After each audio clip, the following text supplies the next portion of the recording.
Kwa majina naitwa Lucas Ngoto, mwenyekiti wa Chadema kanda ya Serengeti yenye mikoa ya Shinyanga, Mara pamoja na Simiyu.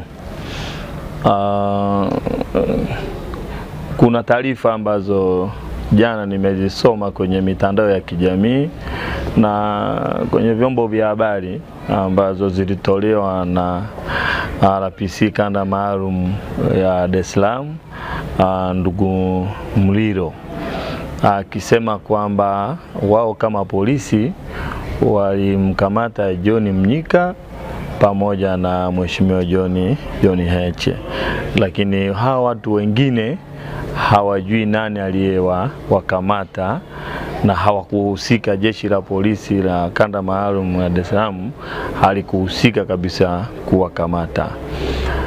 Niseme tu kwamba nimesikitika kusikia hizo habari.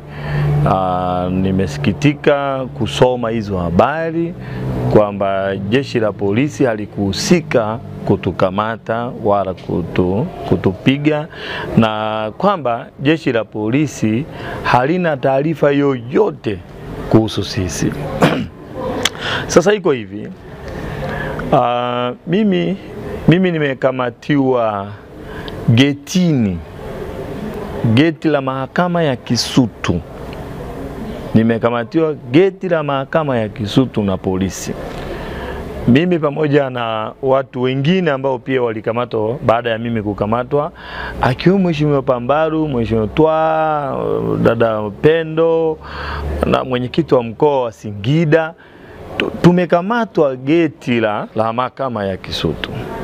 Na baada ya kukamatwa pale, polisi waliondoka na sisi, na kabla ya kuondoka na sisi, gari la polisi liliingia na sisi kwenye geti la mahakama. Geti la mahakama likafunguliwa, ile gari la polisi likaingia na sisi ndani ya mahakama. Baadaye geti likafunguliwa, ile gari ikaondoka na sisi. Gari ya polisi ikaondoka na sisi tukiwa watu 9. Polisi wamezunguka na sisi, wametupeleka kwenye kituo kimoja cha polisi ambacho kilikuwa na askari mmoja. Tukakaa kama dakika 10 kwenye kile kituo. Then baada ya pale tukahamishwa, tukaja maeneo ya Mbweni.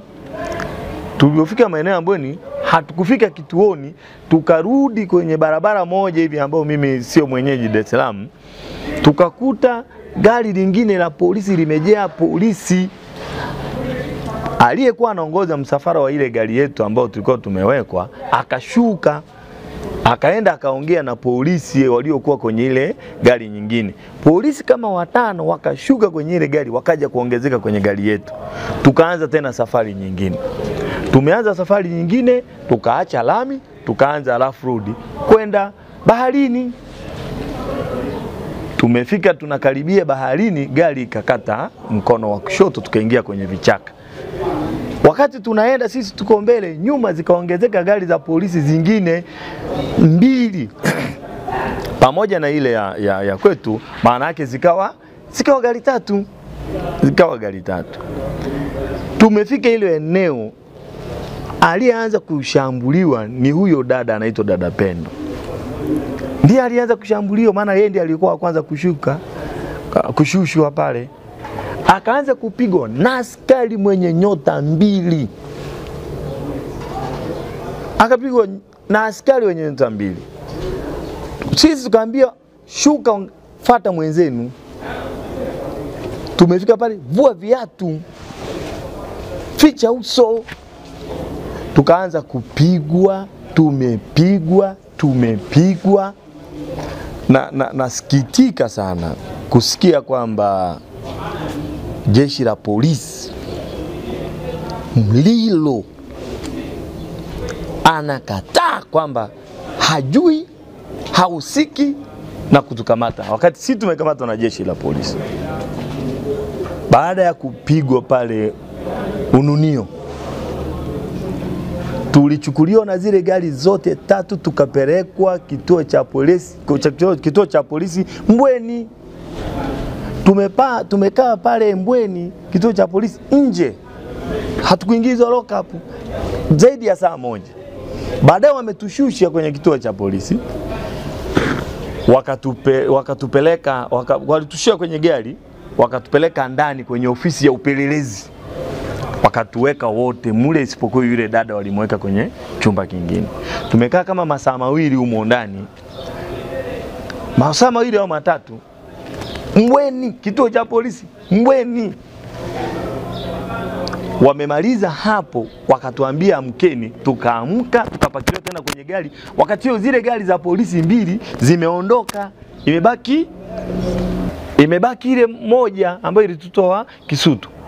Ikatupakia kutoka Mbweni polisi, tukaenda dakika ya mwisho, tukaacha nyumba, poli yakaanza, wakafika pale, wakatushusha polini, wakaturushia simu zetu hapo, wakageuza, wakaondoka. Mlilo anasemaje kwamba sio wao waliotukamata. Mimi wale polisi waliotupiga wakija wakajipanga foleni, kichwani mwangu, kwenye macho yangu nikifumba hivi, nina polisi zaidi ya 6-7 na waona ambao sijawasahau.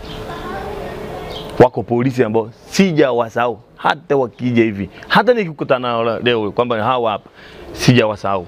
Karibia 6-7 hivi, sijawasahau.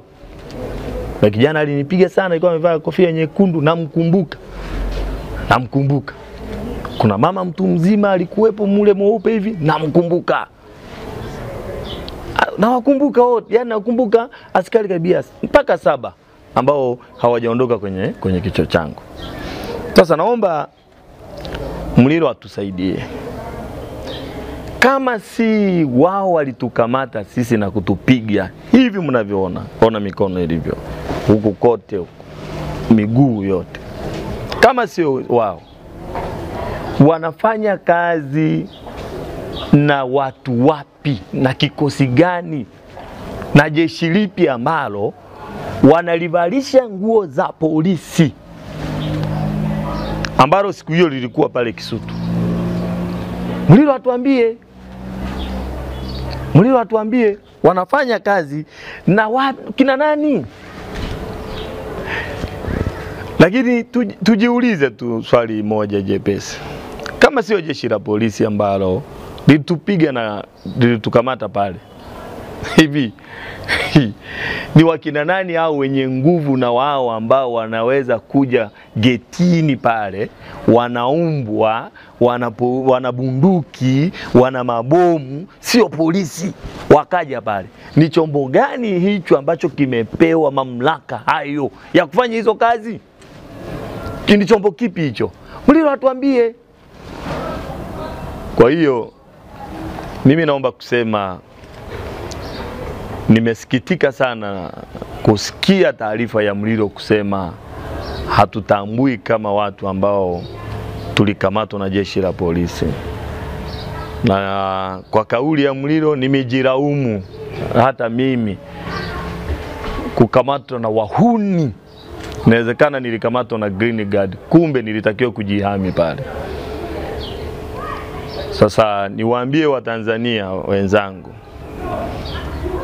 kama kuna watu wanavaa nguo za polisi na wanakuja kutukamata, baadaye jeshi la polisi linakataa tukamata, manake Watanzania tuwe makini na aina watu wanaokuja kutukamata.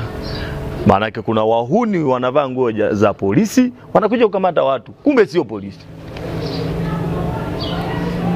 Na kibaya, walikuwa watuingizi kwenye vitabu vyao, kwenye hivyo vituo tulivyokuwa tunaenda. Walikuwa watuandikishi majina.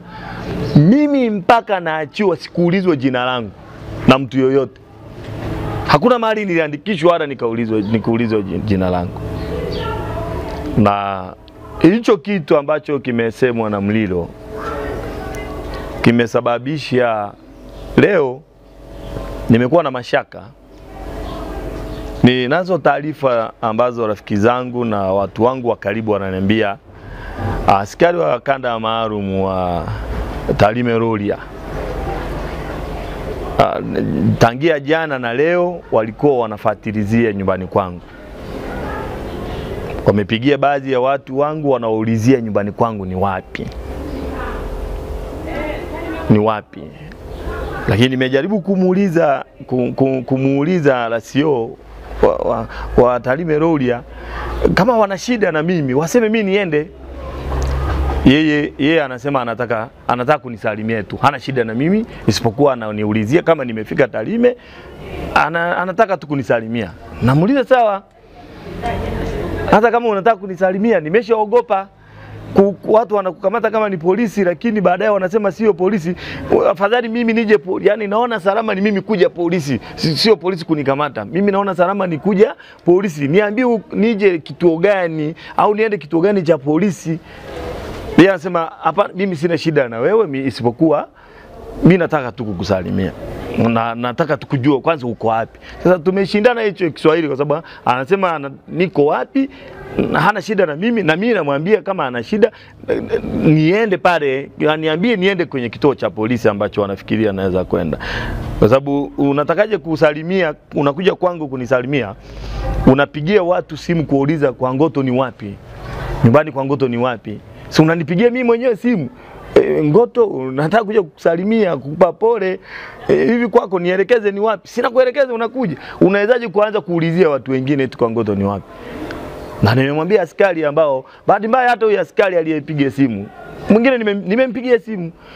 Nimemwambia unasikia unaulizia nyumbani kwangu, una shida? Na mimi naitwa Ngoto. Akasema ngoje kidogo na kurudia. Amelala mbele hajanirudia mpaka sasa. Kwa hiyo wananchi tunakuwa na mashaka.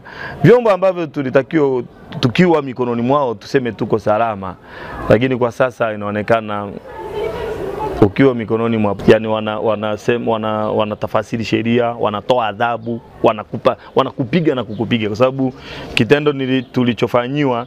Maana yake polisi hao wanaokataa kwamba sio wao waliotukamata, walitukamata wao, wakao mahakama wao, wakatoa hukumu wao, wakatuchapa wao. Kwa maana yake ni kwamba kila kitu ni wao. Kwa hiyo mimi kwa sasa polisi waje mpaka naenda kwamba ninakubaliana kwamba ni wao, mpaka niwe nimejiridhisha kwamba kweli hao ni polisi na tunaenda kituo cha polisi.